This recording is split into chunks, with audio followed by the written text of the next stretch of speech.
Do you give a shit that your baby is dying? There's a baby in your face for her life.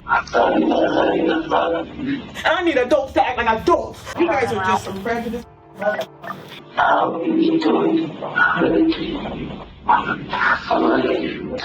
A parent's worst nightmare has seemingly become a horrific reality when a young father finds his 8-month-old daughter unable to breathe.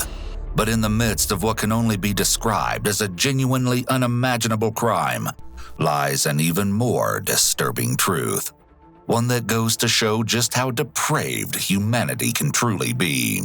I've said it to him many times. I see a demon in you, in your eyes. Like, you look like a demon to me. But I always wanted to fix that. I always thought I could. Jayden Straight was born to 17-year-old Jayden Straight and 19-year-old Rihanna Anderson on November 1, 2017, in Des Moines, Iowa. Raja's family had always known her to be an outgoing baby, full of laughter and smiles. But this picture of childhood innocence would eventually be shattered in one of the most tragic cases that we have ever heard. On July 13, 2018, 8-month-old Raja spent the day with her father and grandmother, Tony Straight. It was a hot summer's day as Jayden and Raja stayed at Tony's house while she ran a couple of errands that afternoon. Jayden had supposedly been playing with his dog Nala and then set off fireworks outside while his daughter was sleeping in her car seat inside the house. Soon, Jayden decided that it was time to wake Raja from her nap. However, Raja was completely unresponsive, and her body had gone limp. Her eyes remained closed, and Jayden was unable to see any movement indicating that she was breathing. In an instant, he frantically called his mother and asked that she rush them to the hospital. They soon arrived at Mercy Medical Center. There, Jayden handed Raja to a triage nurse, where the fight for the infant's life was only just beginning. He swiftly notified Rihanna of the situation, who came sprinting through the hospital doors only a short time later. She approached the front desk, a wave of emotions written across her face. The gravity of the heartbreaking ordeal became even more amplified as details of the horrific injuries Raja had endured were brought to light.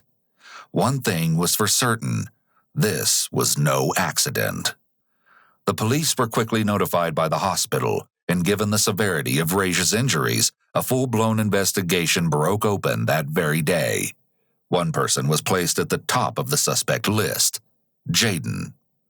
The following never-before-seen footage has been analyzed by a qualified team, including a licensed attorney, a licensed clinical psychologist, a former licensed professional counselor, and a licensed professional counselor. Detectives are eager to sit down with the young father in hopes to uncover just how the horrific events could have possibly taken place, especially given the fact that Raja had been in Jayden's care all day. Looking extremely devastated, Jayden is taken out of the hospital by multiple officers and driven to the local Des Moines police station. Since he's a minor, Tony is also asked to meet with the detectives, as she must give consent to the interviewing of her son. A distraught Jayden is placed into the interrogation room. Within a short couple of minutes, he notices the camera and begins to speak. Baby, I love you. Baby, I love you. I love you. How we can do it. How we can do it. I really do. I love you. Minutes later, Tony enters the room, appearing rather stoic despite the ensuing situation. Pay attention to her behavior, as you may find it rather odd, given that her granddaughter is in critical condition. How's she doing? Same. I mean, but like, I don't know. She's like, so she's still breathing on the machine? Yeah. She's outside. Outside where?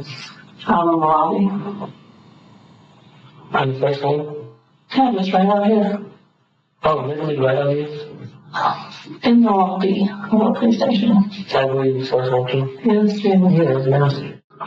Well, Jayden, I'll tell you what, I appreciate you coming down. Okay, I know this is probably the last place you want to be, like I told you over at the hospital. is what I want to do is just set up a timeline, okay? Kind of ask you what happened, everything like that. Then we'll get you back to the hospital, okay? Because of your age, we need to have your mother here, okay? And I kind of let her know on the way up. Anytime that I have somebody here in the station and I'm talking to them about a case, I read what's called their Miranda warnings, okay? Jayden has read his Miranda rights before proceeding with the interview. Following this, the detective begins to ask a string of personal questions relating to Jayden's living situation. Jayden says that he has been residing with his mom, although he travels to Rihanna's apartment every so often to see Raja. Apparently, Jayden and Rihanna had been living together in March of 2018, but over time, their intensifying arguments were becoming too much to handle, and Rihanna would eventually kick Jayden out of the house in May, 2 months later. However, they still remained in contact and continued with their tumultuous relationship. Now that the detective has pertinent information relating to Raja's father, he switches gears and asks about the day of July 13th. And then I go back inside. I'm finna get my baby up. Not even up, just get her out the mouth, get her out. Mm-hmm. And she she was making noises. And I picked her up, and she was just clumsy. Okay. And I'm like, oh my God, and my heart just dropped I was scared. And I called her, she wasn't that far. I called her and said, Mom, I don't know what's wrong with my baby. She said, what? I said, yeah, I just got her out. And then, she came back. And then, we made it up as soon as we came to the hospital. When the doctor was talking to you, it sounded like there were some visible injuries on her.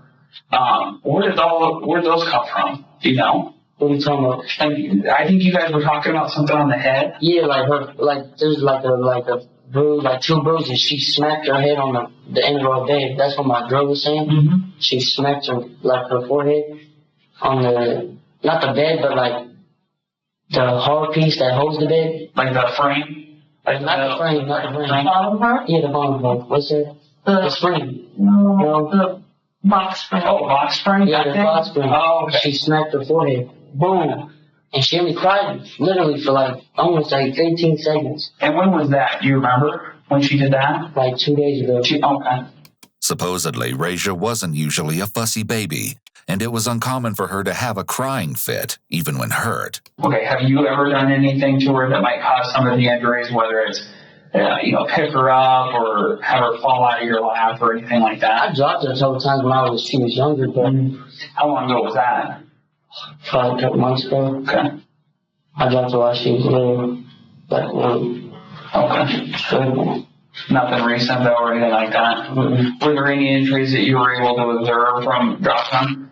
When she was younger? Yeah. No. So when you went to go check on her today in the car seat, did you notice anything wrong with her other than being limp? No, I didn't think nothing was wrong with her. Literally, And was she breathing? And yeah, I know you mentioned at the hospital. Yeah, she was making talk a little bit. Was she able to? No, she don't talk. Not talk, but moving mouth. Yeah. Was she doing that?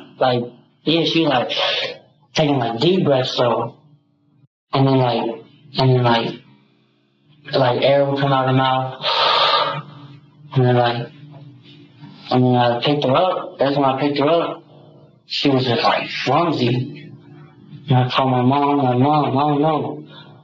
My baby, she's clumsy and stuff. Mm-hmm. She said, call 911. I said, where are you at? I said, come get me. And she was just down the street. Okay. And I was like, all right. But she really wanted me to call 911. Mm-hmm. But I didn't know. I was I was too pumped up and nervous. My baby. And then what did you do until your mom showed up? I hold her. Okay.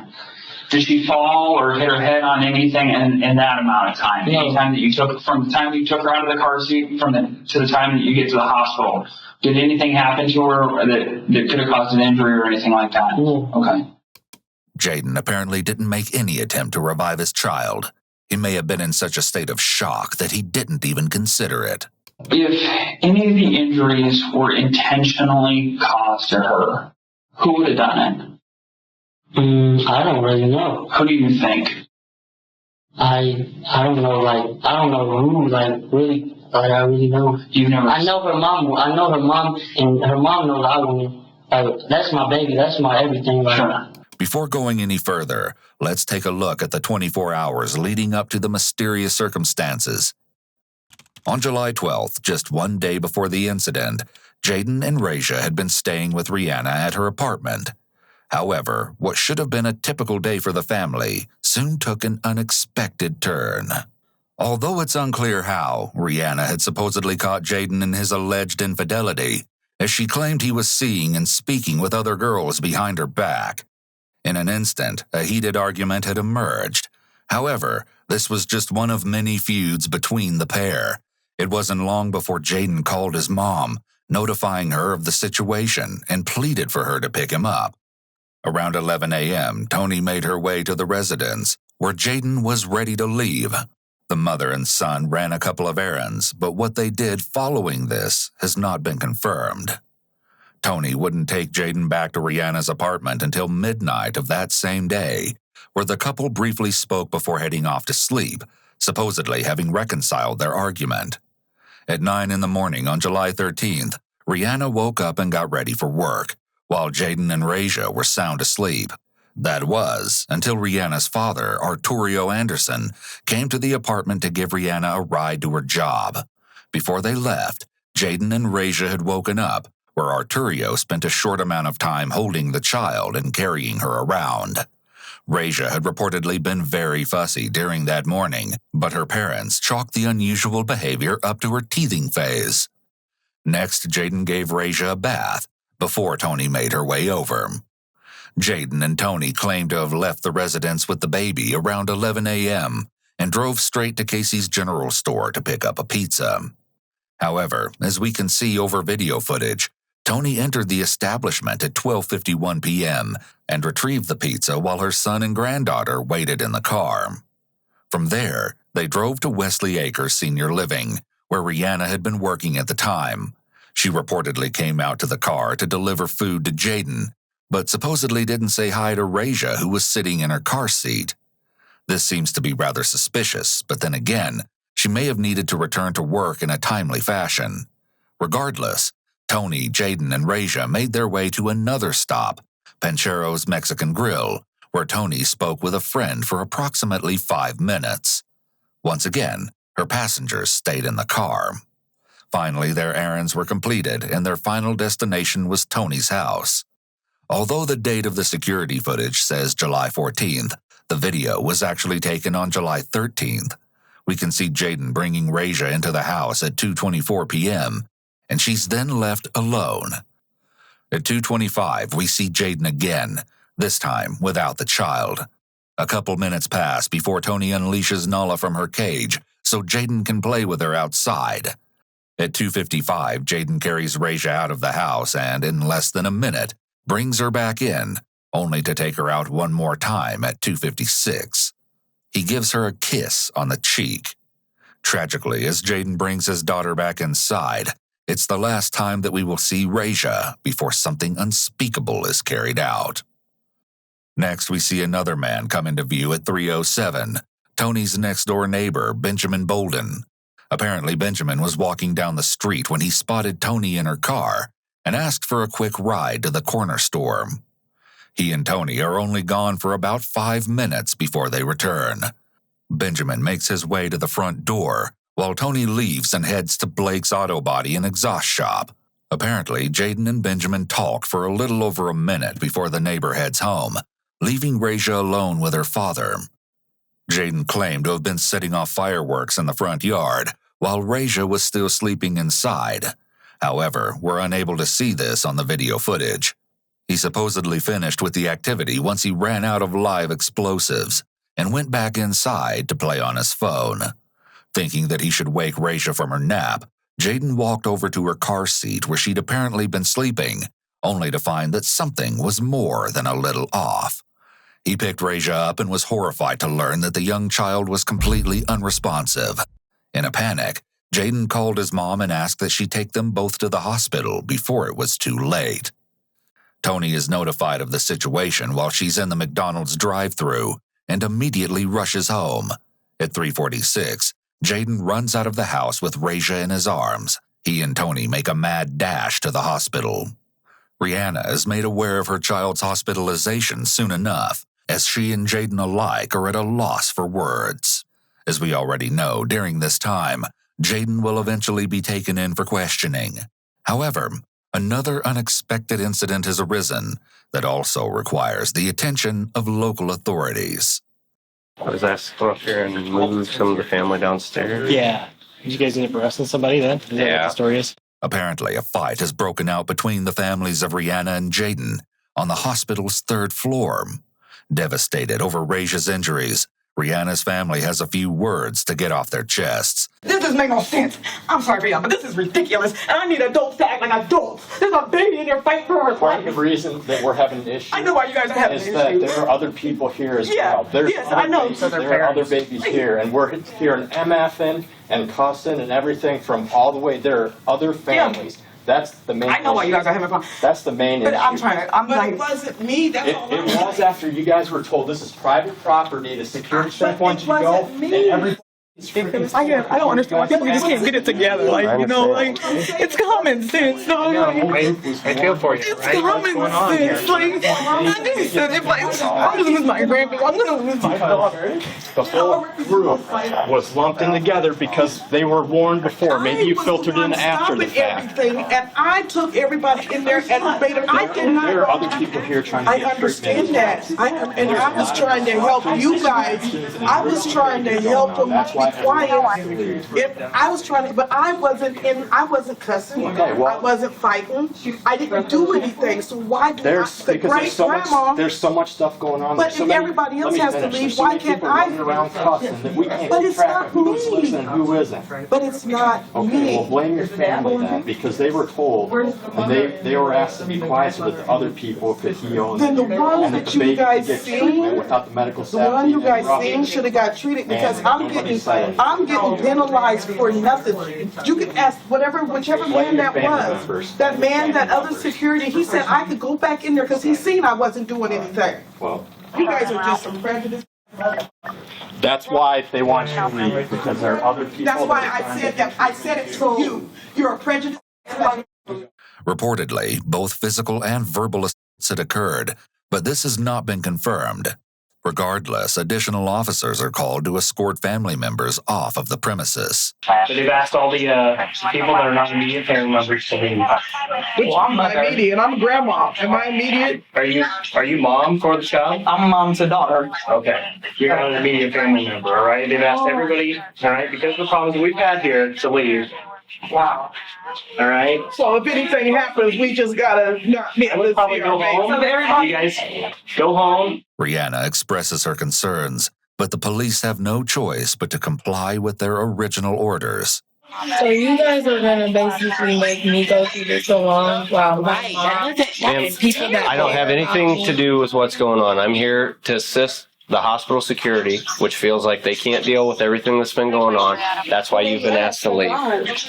During this time, a few officers make their way to Tony's house in an attempt to locate anyone that may be at the property.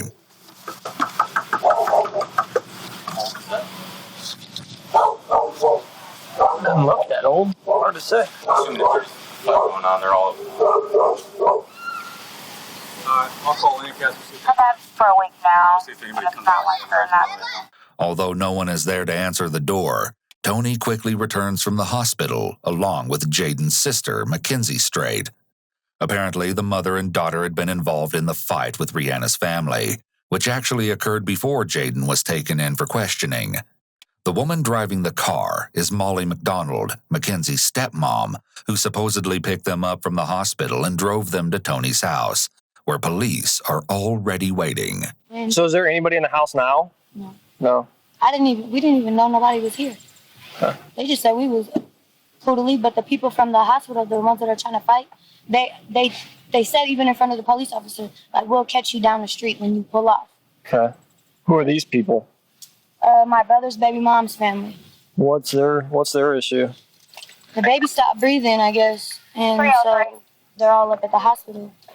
And so they're up there going crazy, talking about if anybody did anything to that baby, that they're going to put them 6 feet under.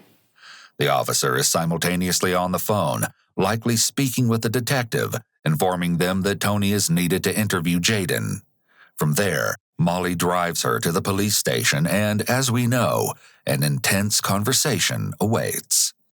Now the officers continue with their search around the property, where they find various items along the backyard. Although, as we will later see, this is nothing compared to the messy contents found inside of the house. Fast forwarding to later in the day, we continue on with Jayden's suspicious interrogation.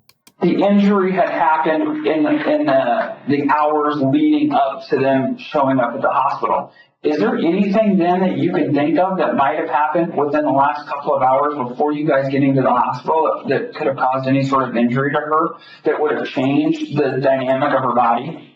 You said by the time we going up to the hospital? Yeah, so typically when kids this age show up at the hospital with injuries, it has happened within maybe an hour or two before, her getting there. Can you think of anything that would have happened to her, today that would have caused injuries that would require her to all of a sudden basically lose consciousness?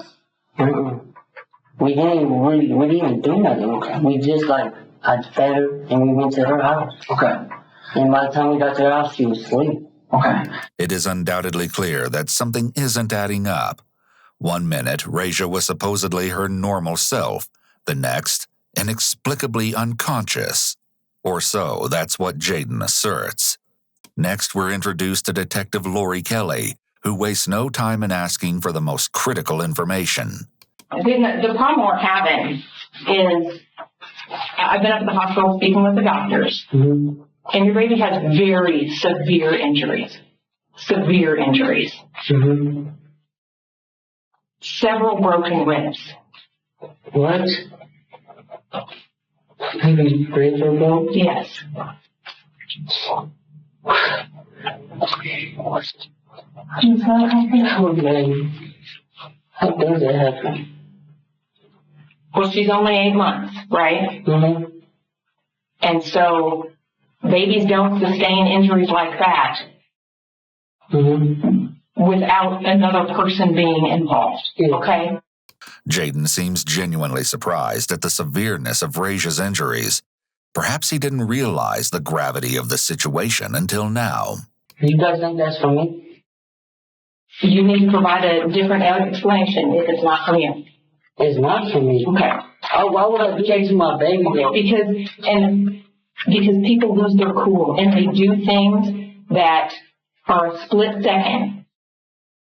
And if that was the kind of situation, you're right now in a position where you maybe can provide some information that could still be helpful for her. She's in surgery right now. I know. I did that. Okay. And so if there's something that you can tell us about what exactly happened to her, we can provide that information to the doctor so that they can perhaps apply that and help her more. Because right now they're guessing. The medical trauma team has already assessed Raja's injuries and taken her into surgery, so any information obtained by police from Jayden wouldn't necessarily be needed to treat the baby's wounds. However, this statement by authorities is a very creative lie, as it's a common appeal to emotion that can possibly invoke a guilty confession. She got hit hard in the gut. That's what happened to her. Oh. That's what the gut or the side. A crushing blow to her abdomen. That's what causes the kinds of injuries that she has.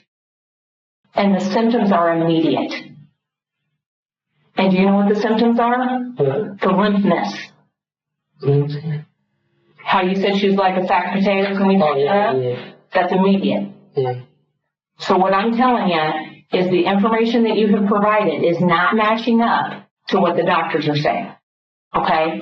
That's literally what happened all today. No, that is not what happened today. At this point, the investigator is presenting Jayden with evidence that cannot be explained by a simple childhood injury. Okay. See, my mother been with me. Okay. If your mom saw that your baby was in distress, I have no doubt you would have driven immediately to the hospital. I wasn't there. Right.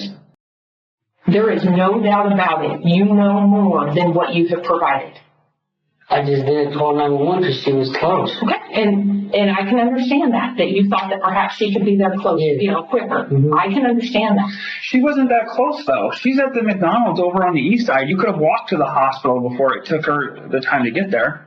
No, but like she stayed. Like when I tell my mom to come speak or anything. But she's at the east side McDonald's. She's not that close. I'm telling you, she got there quick. There is no way that you walked inside and have no clue what happened to her.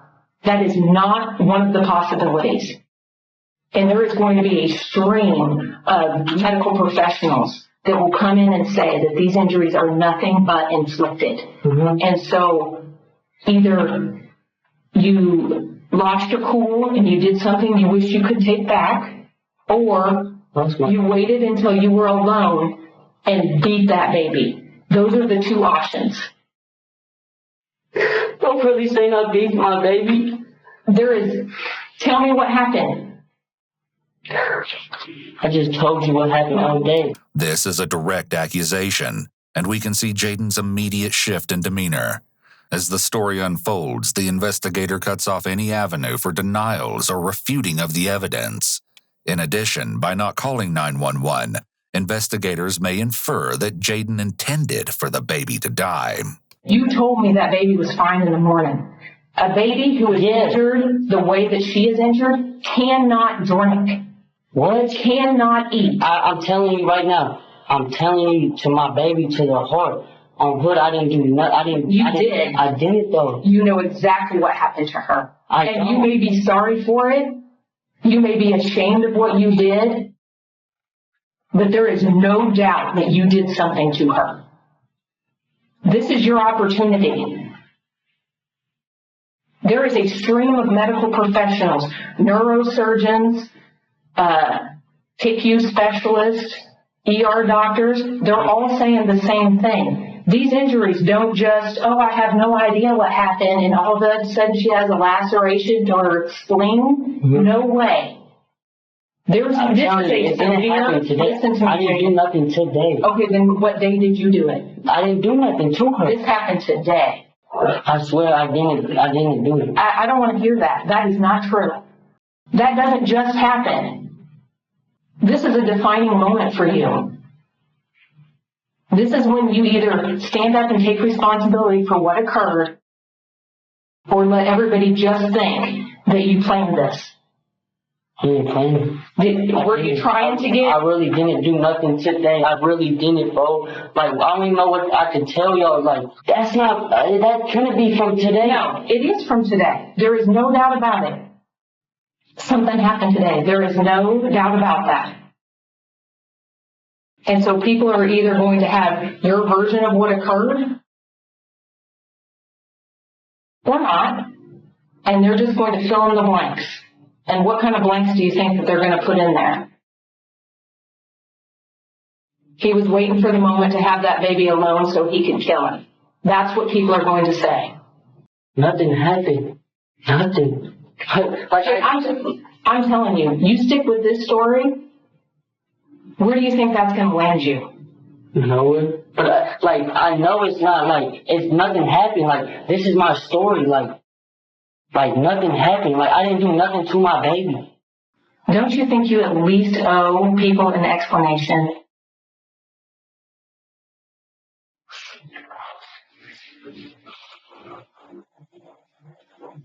What you mean? This beautiful little girl was fine this morning. She's alone with you for a little bit, and now she's on the verge of death. And I really did that. What'd you do? I didn't do nothing. Yeah, you didn't. I didn't. Not even your mom believes this story. You don't believe this story? I don't know. I didn't do nothing. I didn't put my hands on that girl. That's my little baby girl. Yes, it is. And you beat her to an inch of her life. Do you give a shit that your baby is dying? Yeah, why wouldn't I? I don't know, because you're not providing the information that could potentially help the doctors. You don't believe mine? 100% that. That's just her saying that, leaving it at you. 100% that. You said I don't know, so that just made it more. Eventually, Detective Lancaster asked Tony to speak with them alone, hoping to gain more information apart from what Jayden is providing. What do you think about what he's saying? I honestly don't know. I've never known him to, like, be mean or... And I think, I like to think that sometimes these things are accidents or that people lose control and stuff like that, which it's very possible that that's what we're running into. The roadblock that we have right now is that seemingly all day she's fine, okay? And then there's like an hour of time where you're not in the house where more than likely these injuries occurred. I don't know if you pay any attention to his body language, but you can tell at some point in time it's weighing on him. He tells a lie and he sits back up. It's his way of deflecting, and we call it erasers and things like that, that when you make a lie and it goes over, you stand back up and your body language gets better. He gives the justification that nothing happened, which is highly unlikely. There has to be some sort of trauma there. And I think is what hurts the perception on him is that the more times he says that he doesn't do anything, it makes it harder to believe that it could have been an accident, or, that he had a tough minute or two and that he acted in, a fit for whatever reason, whether she was freaking out in the car seat or who knows what. There's a million reasons. I mean, you have 7 kids or something? So it's hard, right? Tony is completely indecisive regarding the situation. Her behaviors can be attributed to shock, but it's still unusual that she doesn't react to being told about Raja's poor prognosis. And although she cannot seem to give any useful information, Tony complies with the detective's request to question Jayden without his mother in the room. And you lift her up? Yeah, I picked her up. And I bent down to my knees, and then I got her, sitting on the bed, and I'm just shaking her. Okay. Seeing her, raise her. Yeah. And then is she doing anything? Is she making any noises? Is it helping? She made a couple noises. Did she throw up or anything like that you remember? No. Okay. Some snot came out of her nose. Okay. Like a snot bubble or runny nose? A snot bubble and then some a runny nose. Okay. With blood. Came down. Some blood was in it, kind of. Okay. Yeah, bring it back up. Okay. And her head is nodding with her, her eyes are like this. Okay. Just barely looking. And then I sat her down. I was on the bed raise her. Okay. And she was just moving back and forth. How long did that go on for? Probably for 2-3 minutes. Okay, so not like. Yeah. I mean, you're not trying to hurt her or anything like that. I'm saying not the whole 3 minutes. I get it, stop. I was just tripping. Okay. How did all these injuries happen to her? That's what I don't understand. Like I said, I'm trying to find the source of the injury. How did these things happen? I don't know. Well, if you don't know, then who the hell knows? I don't know. You know what I'm saying? Yeah, I know what you're saying. If you don't know, yeah. But a doctor can say, hey, it happened in the last 2 hours and it's from blunt force trauma, and you're the only one that watched her in 2 hours, then do you see kind of the predicament we're in? Yeah, I see what y'all trying to get at, but I'm saying I didn't do nothing to her.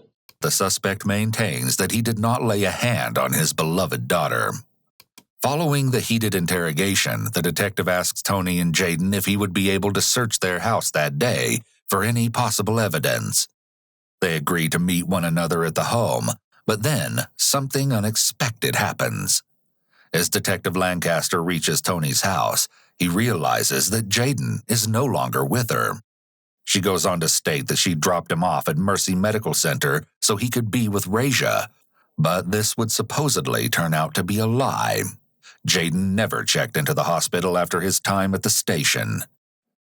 When Tony is confronted about where her son may be, she suddenly changes her story, stating that she had actually dropped him off on 6th Avenue near the hospital, but is unsure whether he went to the establishment. As the detective applies even more pressure to the topic, Tony gives up the truth. Apparently, she and Jayden had been a couple blocks away from her house when he requested to get out of the car. Still, she's not able to decipher where he could have gone. At least, that's what she says. When the detective is finally able to gain access to the home, it's hard to ignore the absolute chaos that entrenches almost every inch. Within the mess, they're able to locate Raja's bottle and car seat, a dirty mattress, and a video security system, in addition to several other items. Tony is questioned about the video cameras that are placed on the outside of her home, but she claims them to be inoperable, insisting that she doesn't understand how the program works. However, seeing as we've already viewed the recordings from July 13th, this too seems to be another lie. They're also shocked to find a live firework on the front porch, despite Jayden's claim that he didn't have any left. After leaving the residence, law enforcement was desperate to find the missing father, believing that he might have gone on the run. They were also concerned with the possibility that he may contact his mother during this time. Police were becoming increasingly skeptical of both Tony and Jayden, and when they finally sat down to speak with Rihanna, their suspicions grew to new heights. I've never seen with my own eyes him hurt her. There's been times where I feel like, Jayden, you're being too rough. And I'm like, we can't be that rough with her. It's unknown what Rihanna means by Jayden being too rough with the baby, but this could have certainly been a red flag indicating that Jayden was showing signs of being impatient or abusive toward Raja. People were kind of like commenting like, they're so rough on her, but me, I'm standing right there and it's not rough, So the eyes sometimes, I don't know how to say it, like me personally being her mom and seeing everything being right there, no, I did not feel.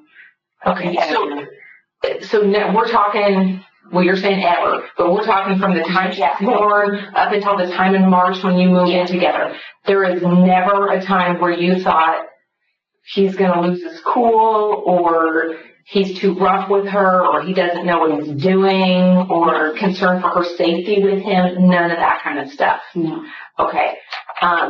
Was there ever, and I don't want to say was there ever a time where you guys got frustrated, because there was absolutely, all parents get frustrated because I'm going to be completely honest with you guys. Growing up, like, she's fuzzy, her teeth are going in. I was frustrated. I was up on it, I got 9, I got probably 4 or 5 hours of sleep, so I was frustrated. I'm like, oh, Rachel, but never to the point where I'm like, I want to hurt you, frustrated. Mm-hmm. Is there been a time where you saw something on her that you're like, that's a bruise, where did it come from?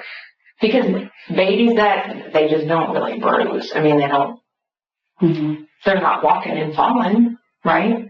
So where are they getting bruises? So I'm wondering if there was a time where you saw a bruise on her, a mark on her that you thought, where did that come from? Yeah. Okay, tell me about that. She's had things on her neck, like scratches and it looked like a heart, like a nick of it.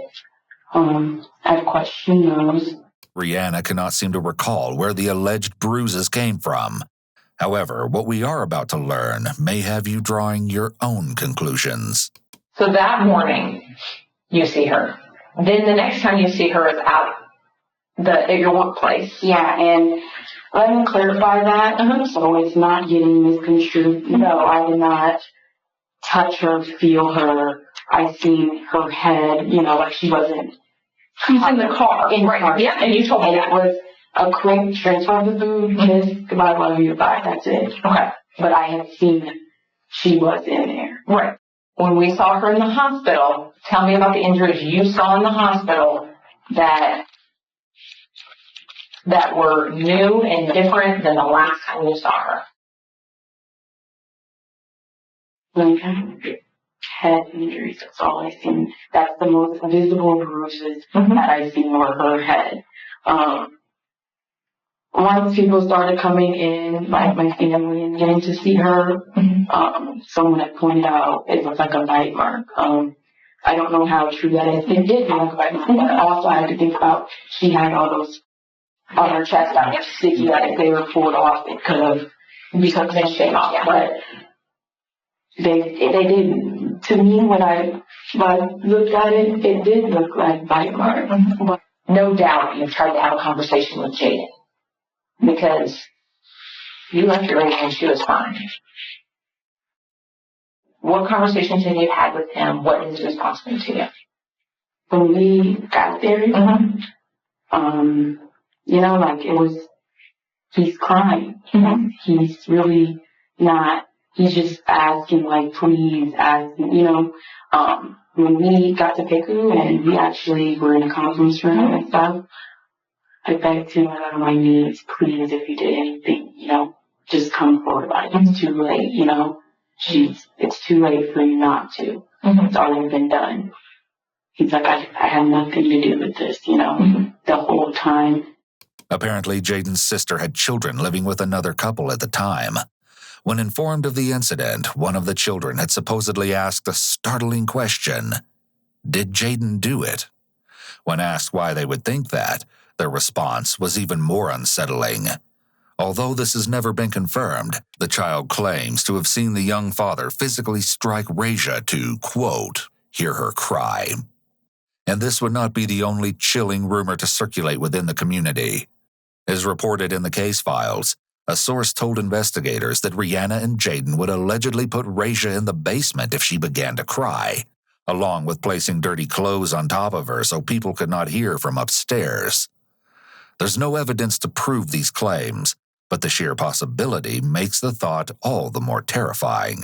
When I got there, he was on the ground in tears. The whole time, like, me and my family, his family and my family, we have a long, nobody likes him, my family. Like, he's running up to people that he's never even seen in my family and crying, in their arms, hugging them. What I seen, I felt like was not insincere and it couldn't be fake. My mom has the biggest issue in the world with him. And she even told me, because I've talked to my mom, like, Mom, what do you think, And she's like, I don't see, if he did do it, he's doing a good job at faking it. And it's like, so, Berta, what do you think? I feel like deep down in my heart, I feel like his mom full-fledged has something to do with it. And why do you say that? Just our history, she's always been weird towards me. Everything she says to me before I was even pregnant, I feel like it's been forced. Like she's forcing herself to talk to me. Seeing her sit there with no emotion whatsoever, that was a little weird to me. The whole time, I just felt like she was just sitting like this, just looking at her kid, just thinking, like, what have we done, or what have I done, or whoever, what did I let happen? We went home like this, when I first got there. And Jayden was outside to himself, crying. My dad was back there in the emergency room. I asked her, told me what happened. She looked at me, put her head back down, shrugged her shoulders, and said, I don't know. And I just feel like to not even look me in my eyes and genuinely say that you don't know what happened, and you weren't there at all, and the doctors are coming out and telling you. It's important to remember that Rihanna's comments and suggestions about Tony are unproven allegations and not factually stated. Our family that your granddaughter is in a coma and you don't shed a tear or do anything, I feel like that is strange. So that's just my gut feeling, and I'm not putting this past Jayden at all because she was left in his care. And at the end of the day, I know he knows something because, and even if he wasn't there, you know who was there, you know how long you were gone, he has something to do with this. He's saying, I was outside and I came in to check on her and this is how she was. That's what he said. Where did he tell you that she was? When he went outside, where was she? He told me she was on the bed in the living room. And that is not what he told us. I put the baby in the car seat, gave her a bottle. So obviously that's concerning, right? He's giving you one story and he's giving us another as far as where she was. So, she does have, And I know about our injury and how serious they are, and I don't want to hear about it anymore. I've said it to him plenty times. I see a demon in you, in your eyes. Like, you look like a demon to me. But I always wanted to fix that. I always thought I could. It appears that Rihanna is uneasy even when talking about Jayden's darker side. Supposedly, the teenager did in fact have a short-fused temper and was allegedly involved in gang activity. This would lead to his short period of time in a juvenile detention center, where he remained during Raja's birth. In addition, he would reportedly take out his anger on Rihanna, as the two supposedly engaged in violence, and on one occasion, he allegedly hit Rihanna during an argument. But what caused a rift between their families was Jayden's alleged infidelity while the mother of his child had been pregnant. Not only this, but he was apparently controlling of who Rihanna could have relationships with. He's a part of it, but I don't want to believe that he was a part of it physically. But now, Jayden was nowhere to be found, although that wouldn't last for long. As July 14th rolled around, the suspect wasn't completely in the shadows. Around 12:30 in the afternoon, Detective Lancaster received a call from Tony's phone, although it wasn't her on the other end. Shockingly, Jayden had used the phone to make contact, telling the detective that he would call him again after his sister's dance practice, and they could set up a time to meet that day. It came as no surprise when Jayden never followed through. At that point, the hunt for the teenager was swiftly underway. But it wouldn't be long before Jayden was contacted by another officer. Here's the deal, Jayden. I talked to your mom. I talked to your dad. I've just kind of let them know what's going on here. Detectives, they're still wanting to talk to you. I don't know what happened yesterday. They're saying that you took off running. You guys are saying that you thought the meeting was over. So there's some sort of miscommunication that happened here. You want to get this thing over with, or do we need to go the warrant route? After the last day and a half of attempting to locate Jayden for another interview, he's finally willing to show his face. On July 15th, we see him entering the interrogation room at 2 in the morning, and Tony isn't too far behind. All I want to do is just do a little bit of follow-up with you guys in regards to some of the information that we learned today, okay? Tony calls Jayden's father, Ryan Straight, so he can overhear the interrogation. Jayden has read his Miranda rights and given the opportunity to deny speaking without a lawyer present. However, he and his parents agree to talk. All right, Jayden, what can you tell me about what you learned today? What I learned today? Yeah. I didn't learn none. I talked to Rihanna a little bit. She told me a little bit info.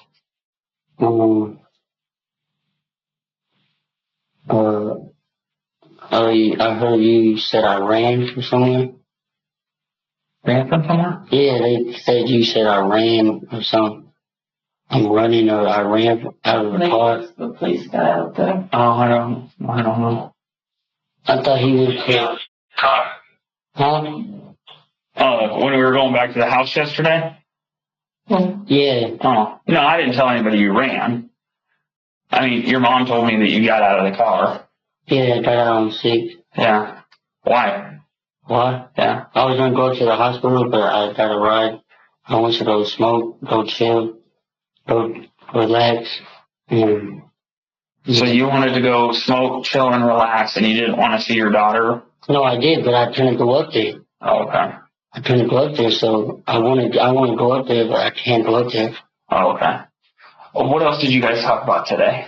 Today, she gave me a little info talking about she's on the same, like she's not doing nothing, she's doing the same stuff. Mm-hmm. She had a couple of brain tests, and she failed one. Mm-hmm. Have you heard a status update since then? Okay. Tony, have you heard anything? I don't really go to the hospital, but I was told. Okay. Yeah. Jayden, Did we hear anything about custody? Yeah, Jayden, at 7:51 today, your daughter passed away. There was no brain activity. She was alive because of electricity, and they discontinued any forms of life support. Jesus Christ.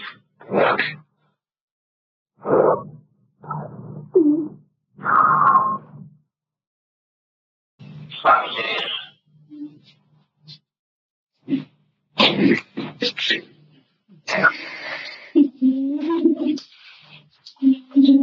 Yeah, I can't even go up there.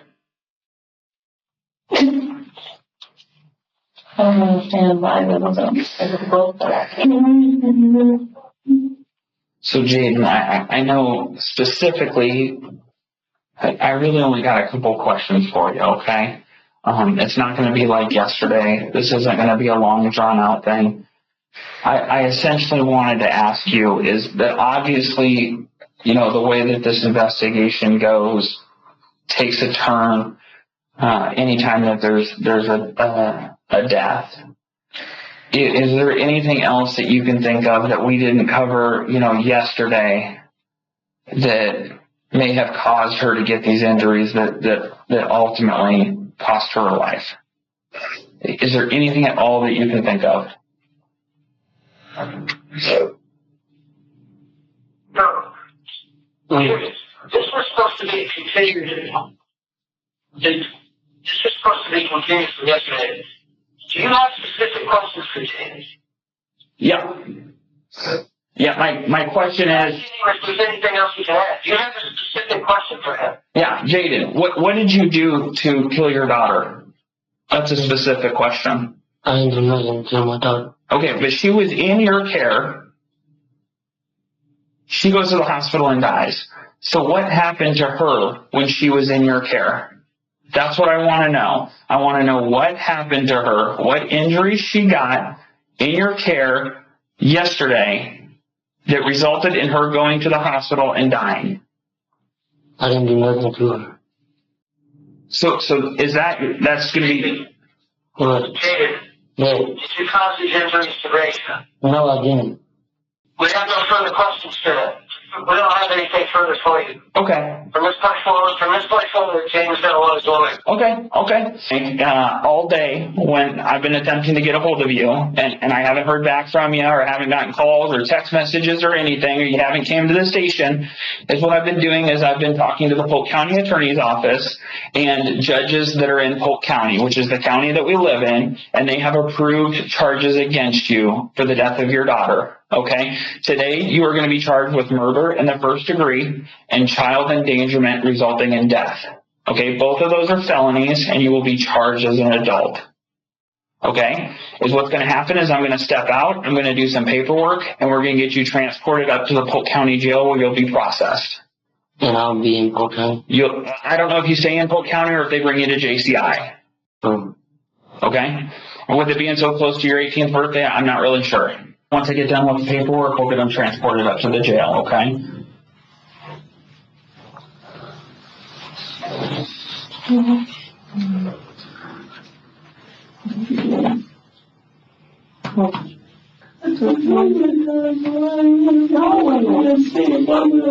No. Okay? There's no point. Yes, there is. Yes, there is.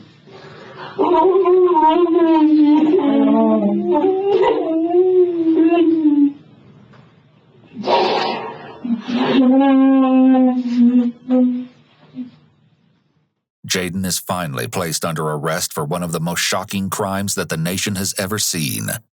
Doctors soon revealed a final shocking discovery. Raja's brutal rib fractures were consistent with shaken baby syndrome. Not only was Jayden definitely the reason his daughter died, but this was no accident. Her death was the result of a deliberate attack. It can be assumed that he never intended for his daughter to survive. During the course of that fateful day, when asked by medical staff what had happened to Raja, Jayden simply told them that he didn't know. In 2019, Jayden pleaded guilty to second-degree murder, along with several other charges, and was sentenced to 100 years in prison. However, what still remains a mystery to this day is why a father would so viciously take the life of his own child. It's a question that may never be answered.